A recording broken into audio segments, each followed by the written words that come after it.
Assalamualaikum warahmatullahi wabarakatuh. Kembali lagi di channel Portal Dimensi dan tentunya masih bersama saya Kang Selamat di sini. Kali ini Kang Selamat akan menceritakan sebuah kisah yang berjudul Kisah Sudiro, Misteri Pulung Gantung. Cerita ini ditulis oleh Untung Prastio, dan sebelum kita masuk ke ceritanya, buat kalian yang belum subscribe channel ini, tekan tombol subscribe-nya terlebih dahulu dan tekan tombol notifikasinya agar kalian tidak ketinggalan cerita terbaru dari Portal Dimensi. Gak usah berlama-lama lagi, langsung saja kita masuk ke ceritanya. Kisah Sudiro, Misteri Pulung Gantung.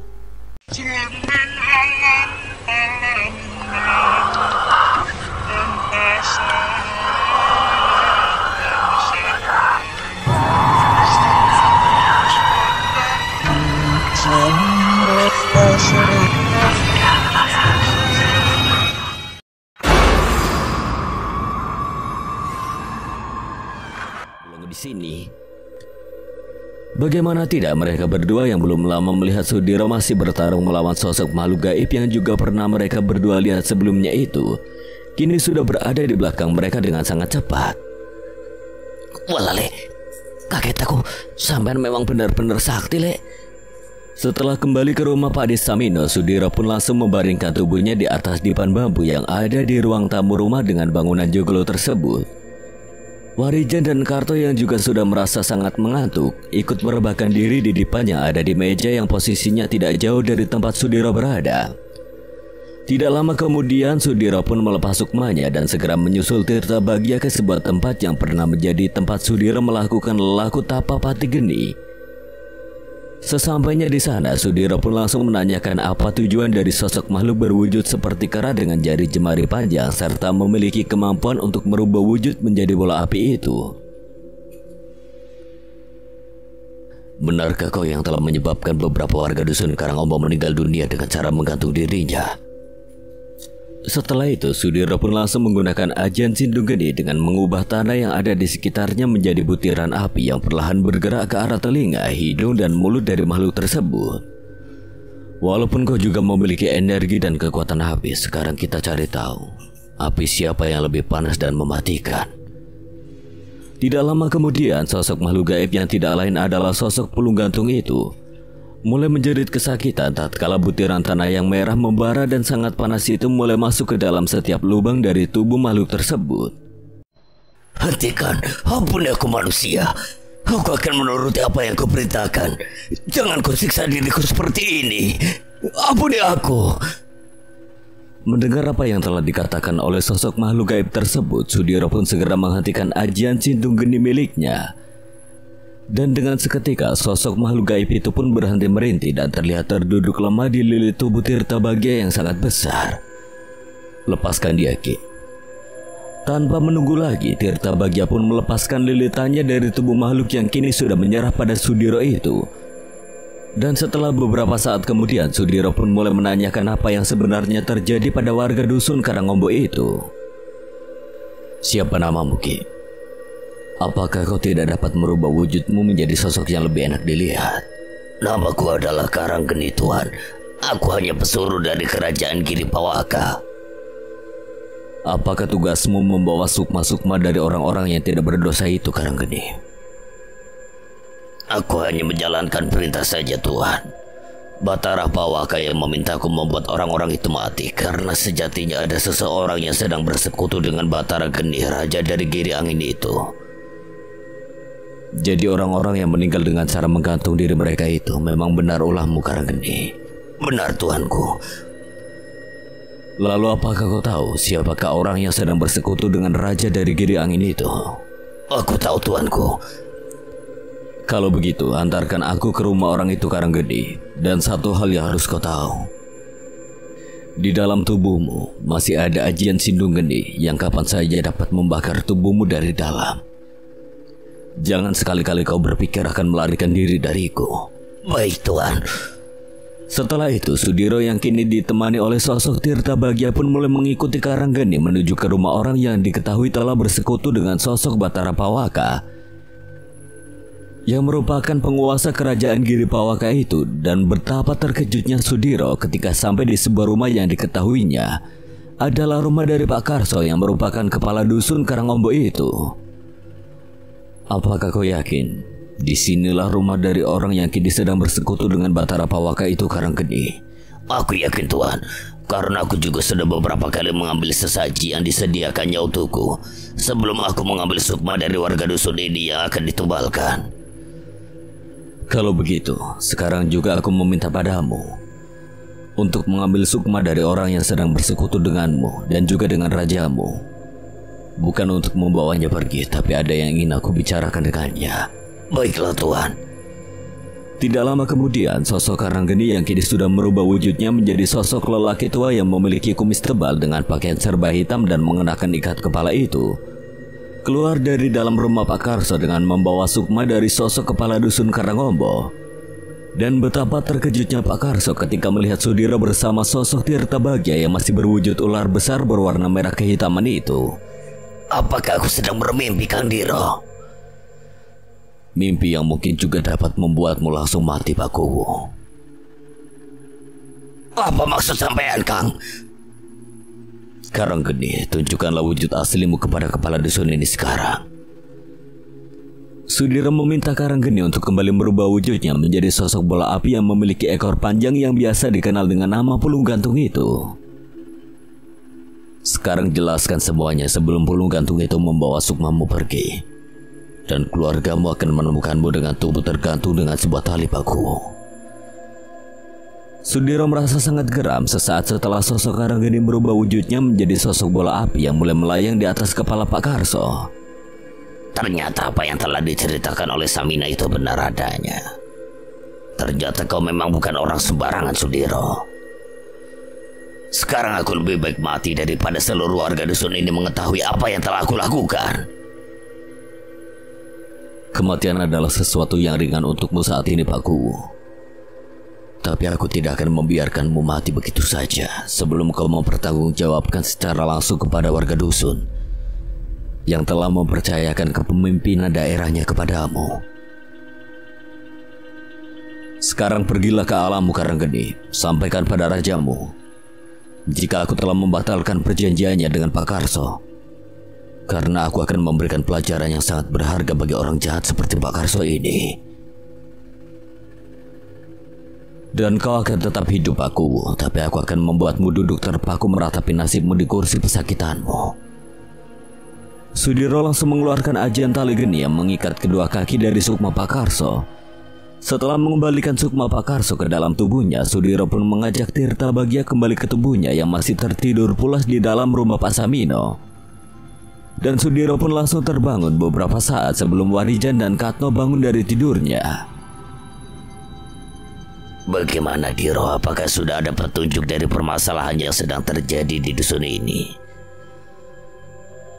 Pak Samino tahu jika Sudiro sudah melakukan sesuatu untuk membantunya dan warga dusun Karangombo. Tunggu saja, Mas. Sebentar lagi akan ada orang yang datang ke sini mencari kita. Ketika Sudiro dan juga Pak Samino serta Warijan dan Katno sedang menikmati singkong rebus dan juga teh manis panas, datanglah dua orang lelaki yang ternyata adalah orang yang diminta oleh keluarga Pak Karso untuk meminta Sudiro dan juga Pak Samino sendiri datang ke rumahnya. Kedua orang yang bernama Mikan dan Dikin itu menceritakan jika saat ini Pak Karso mengalami lumpuh dan tidak dapat berjalan. Karena hal itulah Pak Karso meminta Sudiro datang ke rumahnya untuk menyembuhkan penyakit yang tiba-tiba saja dialaminya. Apa yang sebenarnya telah terjadi, Diro? Nanti sampean akan tahu sendiri dari mulut kepala dusun ini, Mas. Setelah menghabiskan sarapan paginya, Pak Samino, Sudiro, dan Warijan serta Katno langsung mendatangi rumah Pak Karso bersama Mikan dan Dikin, dan sesampainya di rumah kepala dusun yang telah ramai dengan keluarga besar dari Pak Karyo dan juga istrinya itu, Pak Samino, Warijan, dan Katno pun dibuat terkejut melihat kondisi Pak Karso yang terlihat lemah tidak berdaya di atas tempat tidurnya. Selain kedua kakinya yang sama sekali tidak dapat digerakkan, Pak Karso pun tidak dapat bangun dari tidurnya karena tubuhnya serasa lemah dan tidak memiliki tulang untuk menopang. Tolong aku, Diro. Tolong kembalikan aku seperti semula. Lepaskan ikatan di kakiku ini. Pasti, Pak. Saya akan memenuhi semua yang sampean minta. Asalkan sampean mau memberitahu apa yang sebenarnya telah terjadi di desa Karangombo ini. Janganlah kau siksa aku seperti ini, Ciro. Ampunilah aku. Seketika itu juga semua mata tertuju ke arah Sudiro dan menyangka Sudiro telah berbuat jahat kepada orang baik yang juga kepala dusun tersebut. Aku tidak akan meminta untuk kedua kalinya, Pak Kuwu. Sekarang ceritakan saja apa yang sebenarnya terjadi di dusun ini. Dan apa penyebab kematian 3 warga yang meninggal dengan tragis itu? Kalau sampean tidak mau menceritakannya, tidak apa-apa, Pak Kuwu. Tapi jangan harap kau dapat kembali berjalan seperti sedia kala. Karena Pak Karso tidak juga kunjung memenuhi apa yang diinginkan olehnya, Sudiro pun langsung keluar dari dalam rumah Pak Karso walaupun semua pasang mata memandang ke arahnya dan menganggapnya telah mencelakai sosok kepala dusun itu. Dan baru saja Sudiro sampai di luar rumah, Pak Karso pun memanggilnya kembali, tapi Sudiro yang sudah enggan untuk masuk ke dalam rumah pun meminta Pak Desamino mewakilinya dengan meminta Pak Karso untuk menceritakan semuanya. Baiklah kalau begitu, aku akan bisa kembali berjalan lagi. Aku akan mengatakan tentang kematian Pak Warman, Kasdi, dan Bu Ira. Kematian mereka memang disebabkan oleh pulung gantung. Dan akulah yang meminta pulung gantung itu merenggut nyawa mereka agar aku bisa menjadi kepala desa saat pemilihan lurah nanti. Ucapan Pak Karso sontak membuat orang-orang yang ada di rumah Pak Karso terkejut dan mulai mengumpat kepada Pak Karso, kepala dusun yang sangat mereka segani itu. Apa kau benar-benar melakukan perjanjian terlarang dengan makhluk gaib di tebing wingit itu, Karso? Benar, Kang. Semua itu benar. Semua aku lakukan agar aku mendapatkan kekuatan dan kesaktian yang akan mengantarkanku menjadi lurah di desa kita. Aku tidak menyangka kau akan salah melangkah, Karso. Hanya karena menginginkan jabatan, kau tega menghabisi wargamu sendiri demi ambisimu. Setelah Pak Desamino keluar dari dalam rumah kepala dusun itu, para tetangga dan sanak saudara dari Pak Karso pun satu persatu pergi dari rumah besar tersebut.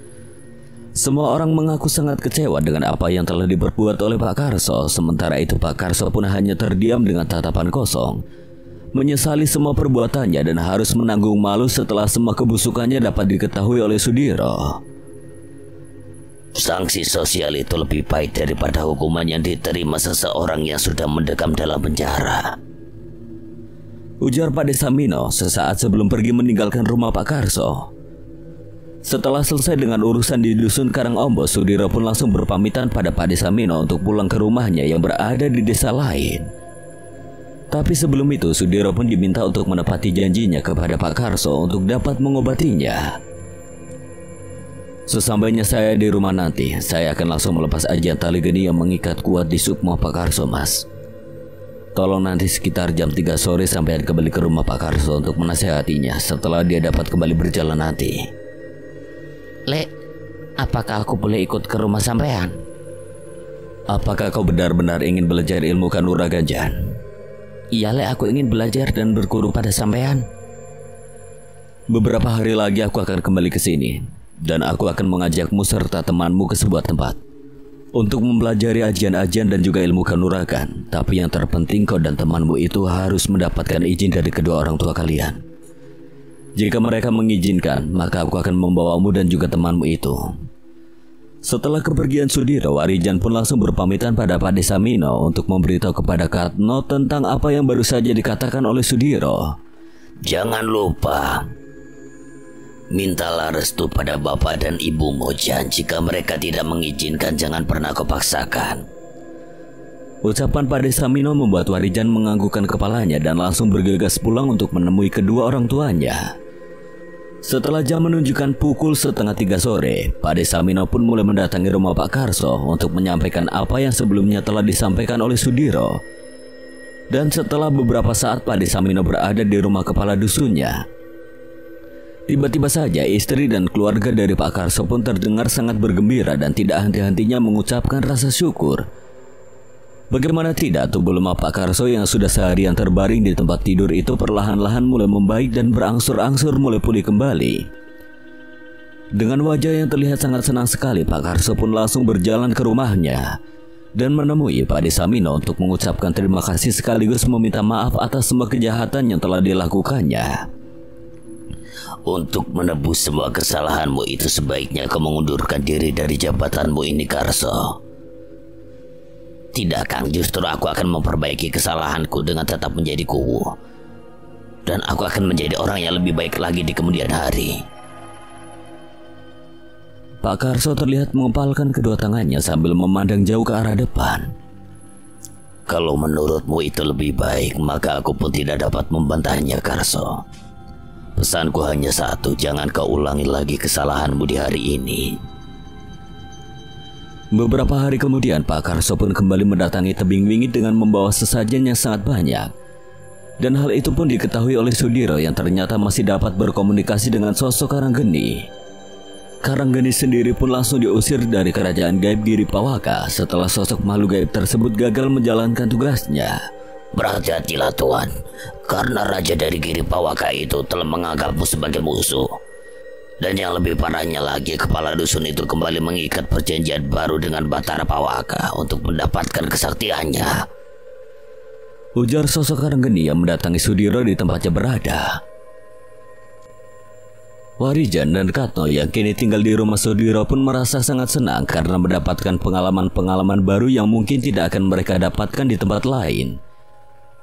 Setelah Sudiro mau menerima keduanya sebagai murid, Warijan dan Katno pun tidak hanya tinggal di rumah guru spiritualnya tersebut, tapi mereka juga membantu Sudiro dan Sri Kanti layaknya mereka berdua adalah anak dari pasangan suami istri yang sudah malang melintang dalam dunia tak kasat mata itu.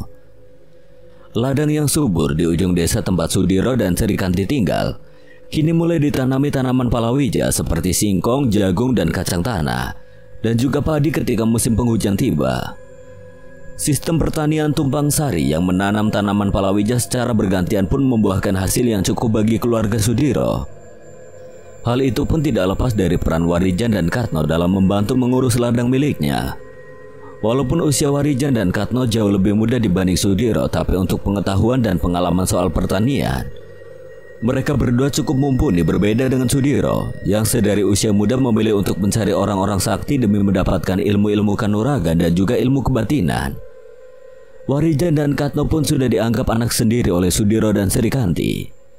Keduanya pun sudah hampir 1 tahun tinggal dan hidup bersama keluarga Sudiro. Hal itu juga tidak lepas dari izin kedua orang tua Warijan dan juga Katno. Keluarga mereka pun memberi izin kepada keduanya untuk menimba ilmu pada Sudiro agar di desa mereka memiliki orang yang mengerti akan hal-hal gaib.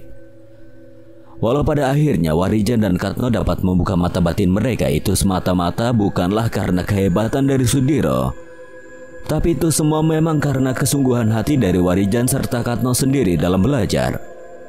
Selain harus menghafalkan banyak rapalan, Warijan dan Katno pun harus merasakan beratnya lelaku yang telah mereka jalani.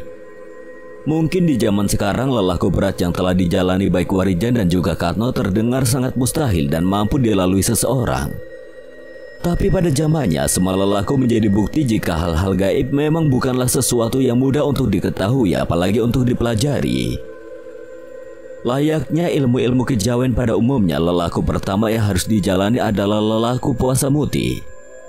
Walau terdengar aneh, tapi dengan hanya memakan nasi putih tanpa garam dan juga hanya boleh meminum air putih saja, dipercaya dapat menyucikan jiwa pelaku puasa muti tersebut. Terlepas dari apapun, ilmu-ilmu kejawen pada dasarnya selalu mengajarkan kebaikan. Adapun jika seorang pelaku spiritual itu keluar dari jalan kebaikan yang telah dipelajarinya, maka itu adalah sebuah kesalahan yang murni dilakukan seseorang demi mengikuti hawa nafsunya. Karena filosofi dari lelaku itu sendiri menggambarkan penyucian diri serta mengagungkan Sang Pencipta. Setelah berhasil menjalankan puasa Senin Kamis layaknya puasa sunnah pada umumnya, Warijan dan Katno melanjutkan puasa muti selama 7 hari Senin dan juga 7 hari Kamis. Sesudah itu mereka berdua melakukan puasa ngebleng atau puasa tidak makan dan juga tidak minum serta tidak juga tidur selama 7 hari Senin dan 7 hari Selasa. Dan barulah ditutup dengan lelaku pati geni yang ditambah puasa ngebleng 1 hari 1 malam layaknya di malam Jumat Kliwon. Lulus menjalani semua lelaku tiraka tersebut, perlahan-lahan mata batin kedua pemuda itu pun perlahan terbuka dengan sempurna. Ojo kumunan, ojo kagetan, ojo ketunan lan ojo aleman. Ojo kumunan, semua adalah ciptaan dari Sang Maha Kuasa. Segala yang ada di dunia ini adalah milik Sang Pencipta, maka dari itu kita sebagai makhluk ciptaannya tidak perlu merasa heran dengan apa yang ada di dunia ini, baik itu di dunia nyata maupun di dunia lainnya. Ojo kagetan. Ketika kalian sudah mengerti bahwa alam semesta ini ada yang menciptakannya, maka kalian tidak boleh merasa terkejut dengan hal-hal yang belum kalian ketahui. Karena setiap rahasia dari Sang Pencipta pasti akan terbuka. Bahkan akhir dunia ini pun akan datang pastinya. Ojo ketunan. Jangan pernah menyesali apapun yang telah terjadi, karena sejatinya itu semua adalah kehendak dari Sang Maha Kuasa. Kita sebagai makhluk ciptaannya hanya berjalan di atas takdir kita masing-masing. Baik dan buruknya semua sudah ada yang mengaturnya. Ojo aleman, jangan pernah merasa paling hebat dalam hal apapun dan kepada siapapun, karena hal itu akan membawa kita sebagai manusia yang lemah kepada kesombongan. Dan pasti segala sesuatu bentuk kesombongan pasti akan berada dalam kehancuran. Sudiro menerangkan apa yang telah disampaikannya tadi setelah selesai memberikan petua kepada Warijan dan juga Katno. Sudiro pun meminta mereka berdoa untuk merapalkan sebuah ajian guna membuka mata batin mereka. Dan setelah itu, kedua murid dari Sudiro itu pun akhirnya dapat melihat dan bahkan berkomunikasi dengan sosok Gatrapawira, Kiwana Sela, Kiwana Taru, dan juga Kiwana Rupa yang belum lama tiba di kediaman milik Sudiro. Kedua mata Warijan dan juga Katno pun tidak berkedip ketika melihat sosok makhluk gaib yang wujudnya sangat aneh di mata mereka. Rasa takut, kagum, dan rasa lainnya bercampur menjadi satu hingga membuat hal itu adalah sebuah kejadian yang sulit untuk mereka lupakan. Aku adalah Gatrapawira. Nama aku Kiwana Sela dan ini Kiwana Taru. Aku adalah Wana Rupa. Walaupun sudah menahan rasa takut mereka, Warijan dan Katno pun tetap terlihat pucat dengan kemunculan makhluk-makhluk gaib yang memiliki kesaktian tingkat tinggi itu. Ditambah lagi Wana Rupa saat itu berada dalam wujud asli dengan kedua mata besar dan barisan gigi-gigi tajamnya. Mulai hari ini kau akan melihat dan dapat berada di dua dunia sekaligus, anak muda, ujar Kiwana Sela sambil tersenyum kepada Warijan dan Katno. Seiring berjalannya waktu, kedua pemuda dari dusun Karangombo itu pun mampu menguasai diri dan mengendalikan rasa takut mereka.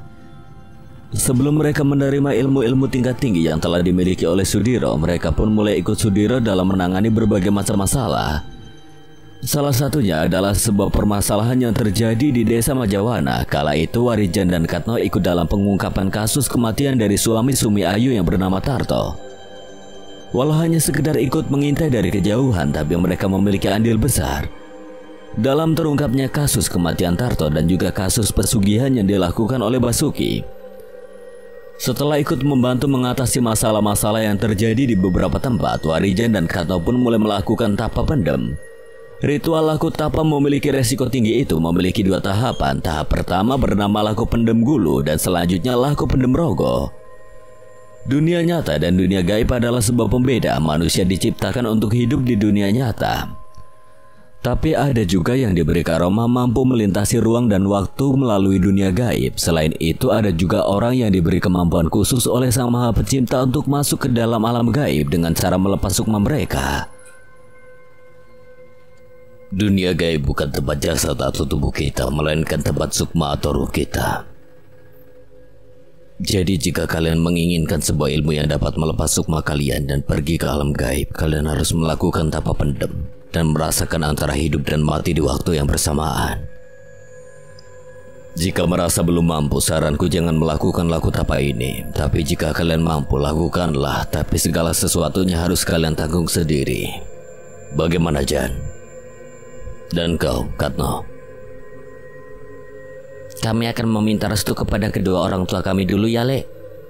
Biar bagaimanapun kami merasa belum siap jika belum meminta izin dari bapak dan ibu. Benar sekali, Jan. Tindakanmu sudah tepat. Kau memang wajib meminta doa dan restu kepada orang tuamu. Begitu juga kau, Katno. Sampaikan dengan jelas kepada bapak dan ibumu tentang lelaku tapa pendem ini. Setelah musim panen jagung usai, Warijan dan Katno pun meminta izin kepada Sudiro dan juga Srikanti untuk pulang ke dusun tempat mereka tinggal. Selain mengizinkan, Sudiro juga memberikan mereka bekal uang yang dapat mereka gunakan untuk keperluan mereka di dusunnya. Walau jumlahnya tidak terlalu banyak, tapi Warijan dan juga Katno sangat senang sekali menerima uang pemberian dari Sudiro kala itu. Tapi setelah 10 hari kepulangan Warijan dan Katno, Pak Ade Samino pun mendatangi rumah Sudiro dan membawa kabar duka. Kabar kematian Katno dan sakitnya Warijan jelas membuat Sudiro sangat terpukul saat itu, walau Katno bukan siapa-siapa dari Sudiro dan Srikanti. Tapi keduanya telah menganggap Katno sebagai anak mereka sendiri, dan selama Katno berada di rumah mereka, Katno pun selalu bersikap baik dan tidak pernah menunjukkan hal buruk dalam dirinya. Menurut Pak Minto dan Bu Gemi, Katno tiba-tiba saja mengalami sakit di bagian perutnya setelah 5 hari berada di rumah. Sempat diberi obat dan dibawa ke puskesmas, tapi nyawanya tidak dapat lagi tertolong. Dan saat ini Warijan pun mengalami sakit yang sama seperti Katno. Pagi tadi Pak Sugi ke rumahku memintaku datang untuk mengobatinya, Diro. Tidak hanya pergi sendiri, Sudiro yang kala itu merasa curiga pun membawa serta Gatra Pawira dan juga Wanarupa untuk membantunya mengungkap apa yang terjadi dengan Katno dan juga Warijan kala itu. Sementara itu, Ki Wanaksela dan Ki Wanaktaru dimintanya untuk menjaga Srikanti dan juga Widanu di rumahnya. Tubuh Warijan terlihat sangat lelah setelah seharian terus memuntahkan apapun yang dimakannya. Wajah pemuda itu terlihat tampak pucat sekali. Dan tubuhnya pun terasa dingin sekali, seolah tidak mampu lagi untuk membuka kedua matanya. Warijan pun membuat kedua orang tuanya serta Sudiro sangat khawatir dengan keadaan anak sematawayang mereka itu. Sudiro yang tidak merasakan adanya sesuatu yang janggal dalam diri Warijan pun sempat pasrah dan mengira jika penyakit yang dialami oleh salah satu muridnya itu adalah penyakit medis. Tapi dengan kemampuan yang dimilikinya, Sudiro pun mencoba mengalirkan energi murni miliknya dan juga sedikit ajian Sindung Gendi dengan harapan bisa membuat suhu tubuh Warijan meningkat. Tapi kecurigaan Sudiro pun muncul ketika dia mendapati ada energi hitam yang bersembunyi di bagian dalam tubuh muridnya itu. Dan dengan ajian tapak gendi, Sudiro pun terus mencari sumber energi yang ada dalam tubuh Warijan. Bersiaplah. Setelah dapat menarik keluar sosok makhluk yang berwujud ular hitam yang hanya sebesar jari kelingking orang dewasa dan memiliki panjang 30 cm itu, Sudiro pun langsung meminta Gatra Pawira untuk menangkapnya, dan tidak lama berselang Warijan pun perlahan membuka kedua matanya. Setelah membuatkan pagar gaib yang melindungi tubuh Warijan, Sudiro pun meminta kedua orang tua Warijan untuk membawa Warijan ke rumah sakit terdekat. Apa yang telah membuatnya sakit sudah dapat saya keluarkan, tapi Warijan tetap membutuhkan obat karena ada bagian luka yang harus mendapatkan pengobatan dari dokter, ujar Sudiro menjelaskan kepada kedua orang tua Warijan. Setelah yakin jika Warijan dalam keadaan baik-baik saja, Sudiro pun berpamitan kepada orang tua dari muridnya itu dan langsung mengajak Pak Desa Samino pulang ke rumahnya.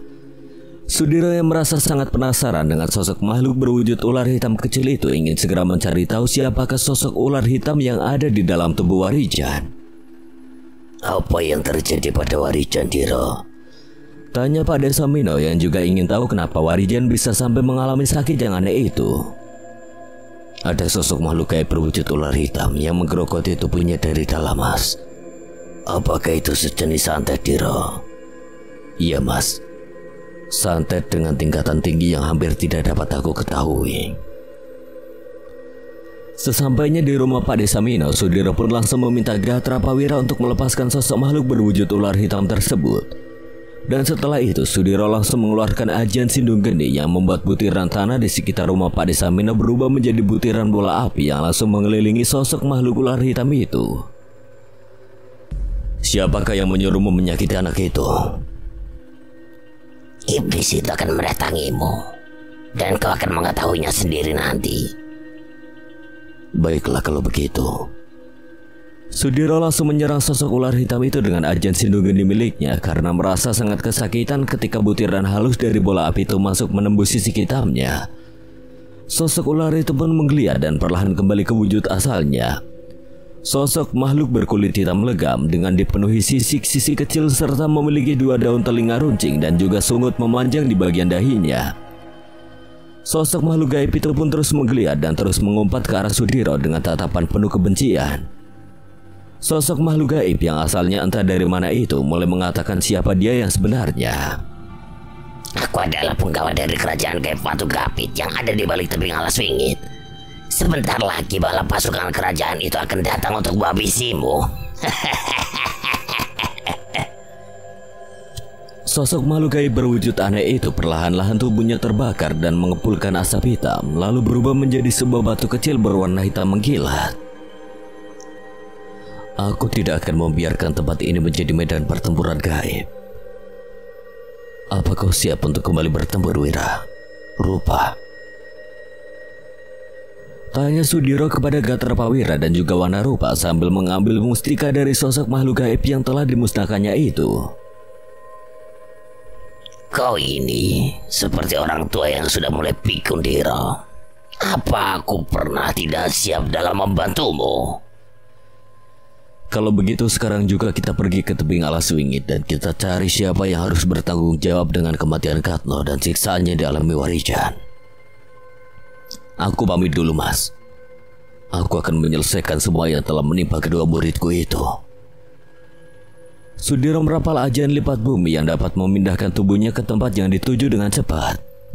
Hanya dalam beberapa detik saja, Sudiro, Gatrapawira, dan Wanarupa sudah sampai di depan sebuah tebing yang menjulang sangat tinggi. Walau hanya melihat dari kejauhan sewaktu diantar oleh Warijan dan juga Katno malam itu, tapi Sudiro dengan mudah dapat menemukan tempat yang memang masih menjadi tempat ritual untuk meminta sesuatu kepada makhluk gaib penghuni tempat tersebut. Aku butuh kekuatan yang besar, Wanarupa. Ucapan Sudiro langsung disambut anggukan kepala dari sosok makhluk gaib yang dapat menirukan sosok makhluk gaib lain dan bahkan manusia sekalipun. Apakah kau mengizinkan aku untuk berubah wujudku menjadi Pati Tirta Pawana, Diro? Lakukanlah, Wanarupa, karena lebih cepat kita dapat menyelesaikan masalah ini. Itu akan lebih baik.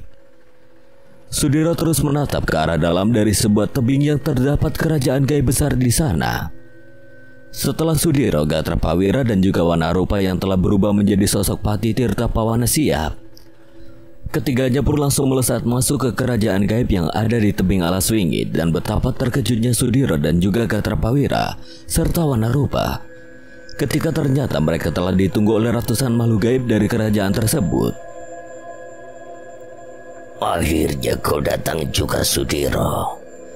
Ujar sosok lelaki parubaya dengan tubuh tinggi tegap dan berkumis tebal serta brewok yang memenuhi wajahnya. Aku sudah menduga kalau dalang dibalik kematian Katno dan sakitnya Warijan. Tubuh Sudiro mulai mengeluarkan energi besar itu. Tapi selain kepala dusun Karangombo yang bernama Karso itu, Sudiro dan yang lainnya pun dikejutkan dengan kemunculan sosok kera besar yang tidak lain adalah Sugali. Sosok makhluk gaib pemimpin Mandala Alas Wetan dan juga sosoknya Isukma Ayu, sosok ratu dari kerajaan Alas Mayit.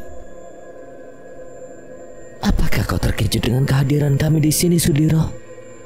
Ujarnya Isukma Ayu yang dulu hampir dihabisi oleh Sudiro ketika menyelamatkan Srikanti. Ternyata makhluk-makhluk yang dulu pernah aku beri kesempatan untuk memperbaiki diri telah berkumpul di tempat ini. Sudiro menyeringai senyuman yang membuat musuh terlihat semakin merasa kesal. Karena melihat sosok Sugali yang masih dapat berdiri tegak setelah dulu pernah dikalahkannya, Wanarupa pun langsung merubah kembali wujudnya menjadi yang lebih mengerikan. Seolah tidak lagi akan melepaskan sosok Sugali, Wanarupa pun langsung berubah wujud menjadi sosok Wanageni dan langsung melesat ke arah kera bertubuh besar itu. Sementara itu, Sudiro yang ingin membalas kematian muridnya langsung melesat ke arah Pak Karso yang rupanya telah memiliki ilmu tinggi setelah bersekutu dengan penguasa kerajaan gaib tersebut. Pertempuran gaib pun dengan cepat langsung terjadi. Gatrapawira yang juga mengenal sosoknya Isukma Ayu memilih untuk menundukkannya terlebih dahulu. Sebelum mencari lawan baru dalam kepungan ratusan prajurit dari kerajaan gaib tersebut, Sudiro, Gatrapawira, dan juga Wanarupa langsung mengeluarkan ilmu-ilmu andalannya. Tapi anehnya kekuatan Sudiro dan yang lainnya seolah melemah ketika mereka bertarung di tempat itu. Hal itu pun mulai menjadi tanda tanya besar bagi Sudiro dan juga Gatrapawira serta Wanarupa. Gatrapawira yang sangat tahu dengan kekuatannya Isukma Ayu saat itu hampir kewalahan dengan serangan-serangannya. Sedangkan serangan dari Gatrapawira tidak begitu berarti bagi sosok makhluk gaib berwujud perempuan cantik itu.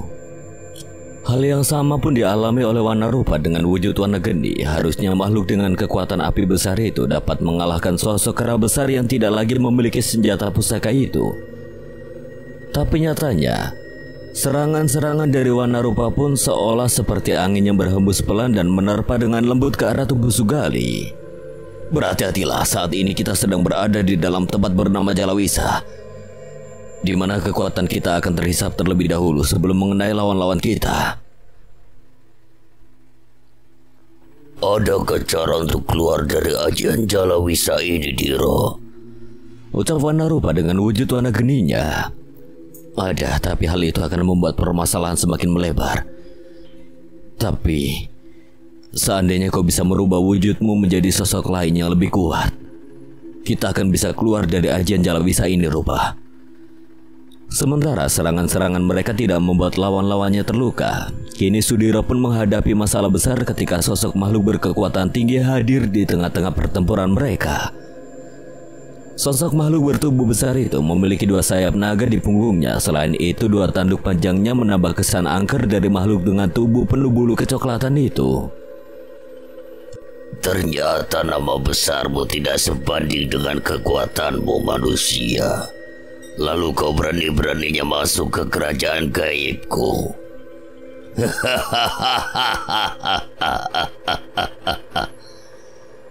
Ujar sosok yang terlihat mengerikan itu.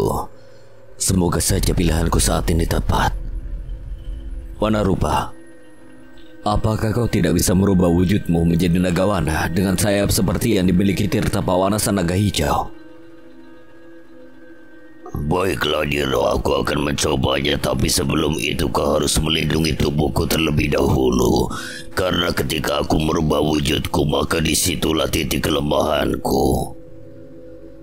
Wanarupa langsung melompat menjauh dari jangkauan Sugali. Setelah Wanarupa kembali ke wujud asalnya, Sudiro pun langsung melesat ke arah Wanarupa guna menghalau serangan-serangan yang datang ke arahnya dengan ajian Sabandung Hiji. Sudiro mulai meladeni serangan dari Pak Karso dan juga dari Sugali secara bersamaan.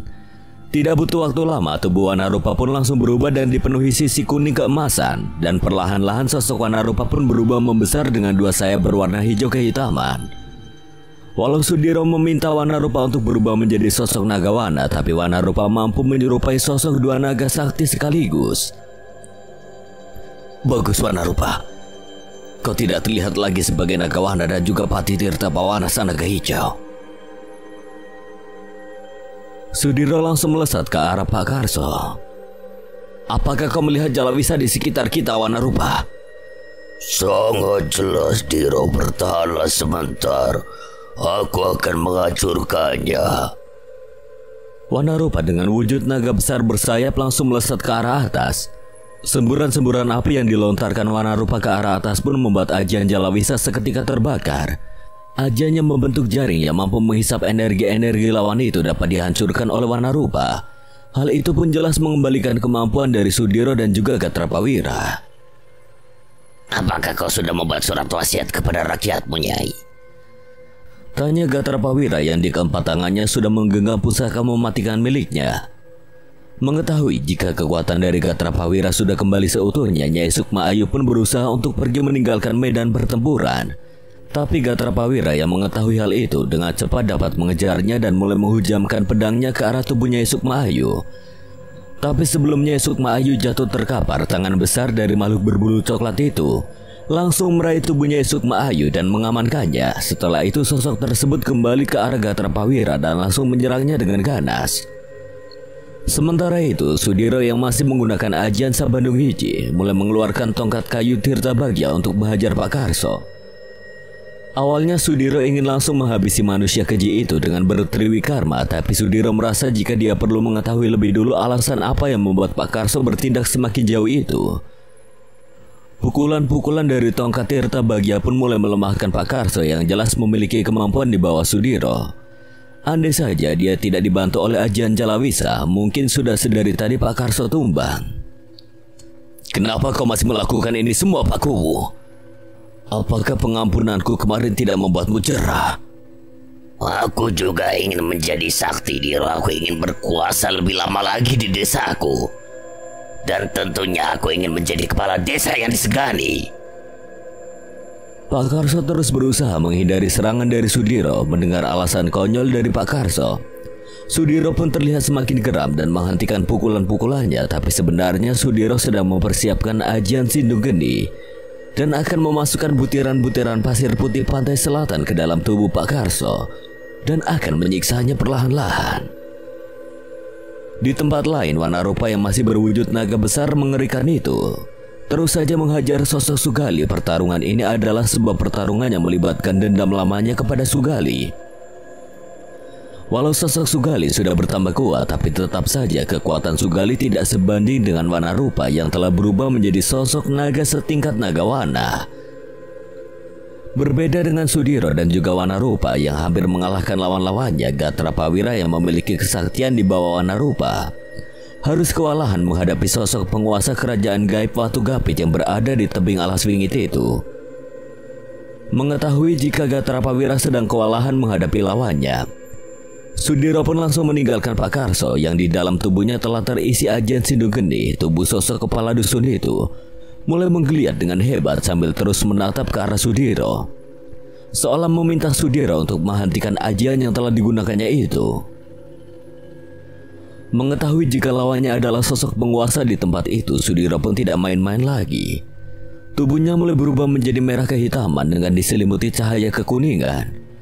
Ya, Sudiro yang telah berteriwi karma atau menyatu dengan sosok Tirta Bagya yang bersemayam di tubuhnya itu mulai melesat dan menghajar makhluk bertubuh besar dengan bulu coklat kehitaman tersebut.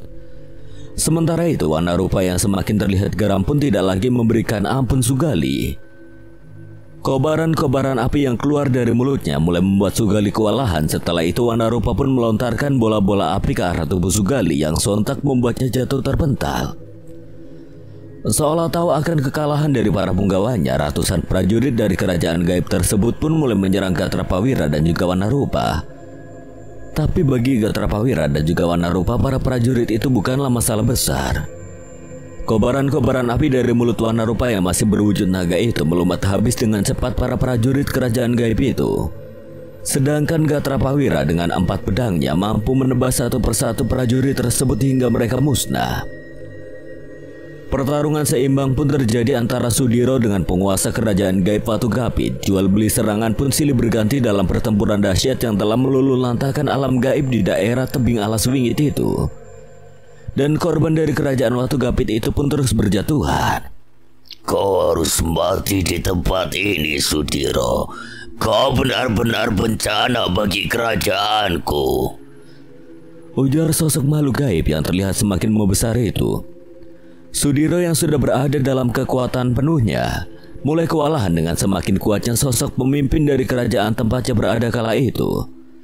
Beruntungnya Wanarupa segera membantunya setelah dapat melumat Sugali dan memastikan pemimpin Mandala Alas Wetan itu musnah.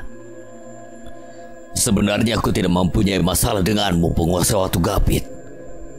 Sebelum kau binasa, kau harus tahu sedang berhadapan dengan siapa, Sudiro. Aku adalah Batara Giri, saudara tertua dari Batara Lingga yang beberapa waktu lalu telah kau habisi. Tidak hanya itu, kau juga telah memusnahkan kitab Batara Wora serta Jalma Wora yang ada di dalamnya. Maka dari itu hari ini aku akan menagih semua hutang-hutangmu itu, Sudiro. Batara Giri ternyata masih memiliki hubungan dengan Batara Lingga dan juga Jalma Wora, makhluk gaib yang telah berhasil memperdaya Basuki beberapa waktu lalu. Baguslah kalau begitu, jadi aku akan menghancurkan makhluk-makhluk gaib yang selalu memperdaya manusia dengan harta untuk mendapatkan tumbal-tumbalnya. Sudiro langsung melesat terbang menyerang Batara Giri. Jika hanya Sudiro sendiri, kemungkinan besar Sudiro akan mengalami kekalahan. Hal itu terjadi karena tempat Sudiro bertempur adalah di alam gaib yang merupakan wilayah kekuasaan dari musuhnya. Selain itu, sekuat apapun Sudiro, tubuhnya tentu tidak mampu berlama-lama berada di alam gaib. Hal itu juga diketahui oleh Batara Giri yang sedari tadi mengulur-ulur waktu untuk membuat Sudiro lemah, tapi siasat dari Batara Giri pun harus gagal. ketika seekor naga raksasa yang tidak diketahui asalnya ikut menyerang Batara Giri dengan kesaktian yang luar biasa. Perlahan tapi pasti, sosok Batara Giri pun mulai kewalahan dengan serangan-serangan dari Sudiro dan juga Wanarupa. Selain itu, para prajurit setianya telah tumbang dan sebagian lainnya memilih untuk pergi menyelamatkan diri. Seolah belum puas dengan Nyai Sukma Ayu, Gatra Pawira pun kembali menghampirinya dan dengan tatapan penuh kebencian, Gatra Pawira pun menghujamkan keempat pedangnya secara bersamaan ke arah tubuh Nyai Sukma Ayu. Hal itu pun tentunya membuat tubuh Nyai Sukma Ayu langsung terbakar dan musnah menjadi kepulan asap hitam. Ajian Sindu Geni dengan kekuatan besar pun mulai dilesatkan Sudiro ke arah Batara Giri. Ajian Sindu Geni itu mampu mengangkat bebatuan besar di tempat itu dan mengubahnya menjadi bola-bola api panas dan mematikan. Bersamaan dengan itu, semburan api dari mulut naga emas bersayap hitam pun tidak dapat dihindari pemimpin kerajaan gaib Watu Gapit itu. Dan secara perlahan-lahan Batara Giri pun kembali ke wujud asalnya karena kekuatannya semakin melemah. Kau tidak perlu memberinya pengampunan, Diro, karena akan timbul masalah baru jika kau tetap membiarkannya hidup. Tapi aku tidak mungkin menghabisi lawanku yang sudah tidak berdaya, Wanarupa.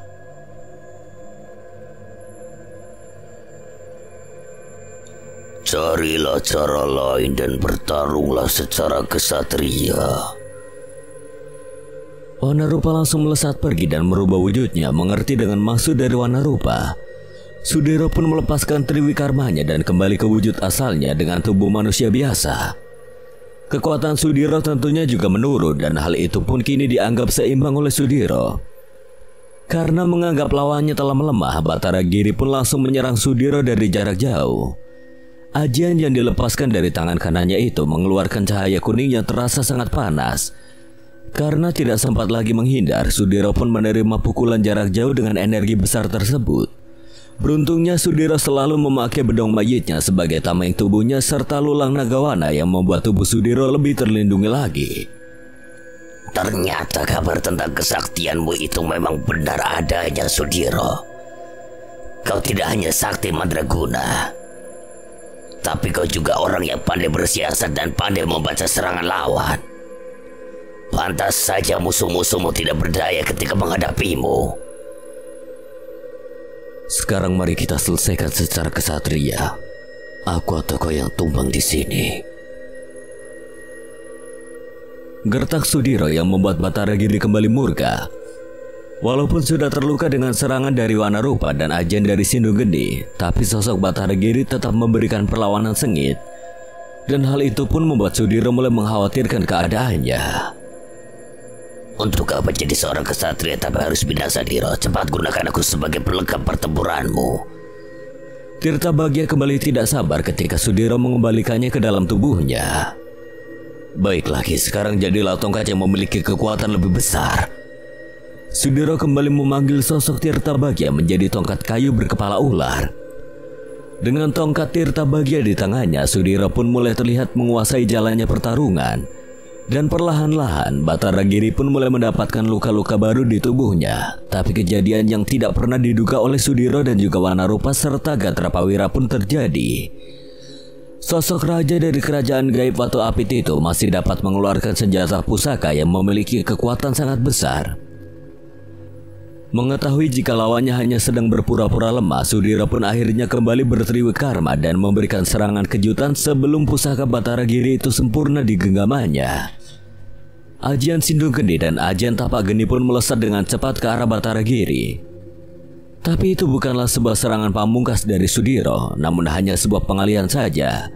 Dan ketika Batara Giri lengah, Sudiro dengan kecepatannya pun melesat dengan keris pusaka pemberian Nagawana yang dapat menghujam tepat di bagian dada sebelah kiri milik Batara Giri.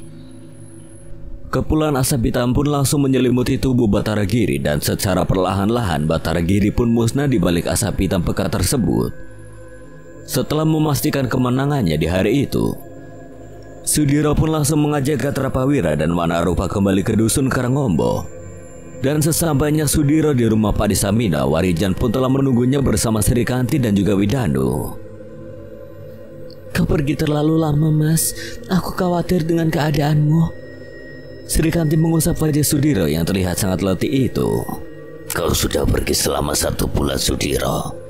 Apa yang terjadi sebenarnya?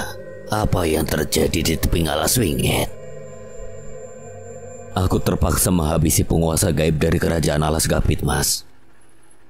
Dan pertempuran itu memang menjadi pertempuran terlama yang pernah aku jalani. Sudiro meminum segelas teh manis hangat yang baru saja dibuatkan oleh istri dari Padesamino. 1 minggu setelah kepergianmu, warga dusun menemukan tubuh Karso tergeletak tidak bernyawa di bawah tebing. Orang-orang sempat takut untuk membawa kepala dusun itu pulang, tapi untungnya Warijan mampu meyakinkan warga dusun jika keadaan di sana aman dan tanpa ada sosok-sosok makhluk gaib.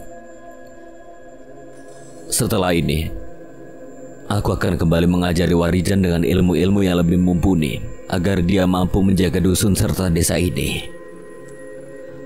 Tapi sebelum pulang, aku ingin mengunjungi makam Katno dan menemui kedua orang tuanya dulu, Mas. Ucapan Sudiro langsung disetujui oleh Padesamino dan juga Sri Kanti. Sekian dan terima kasih buat Untung Prastio yang telah mengizinkan saya membawakan ceritanya. Apabila ada kesalahan dan kekurangan, Kang Selamat memohon maaf sebesar-besarnya, dan akhir kata, Kang Selamat pamit undur diri. Wassalamualaikum warahmatullahi wabarakatuh. Sampai berjumpa lagi.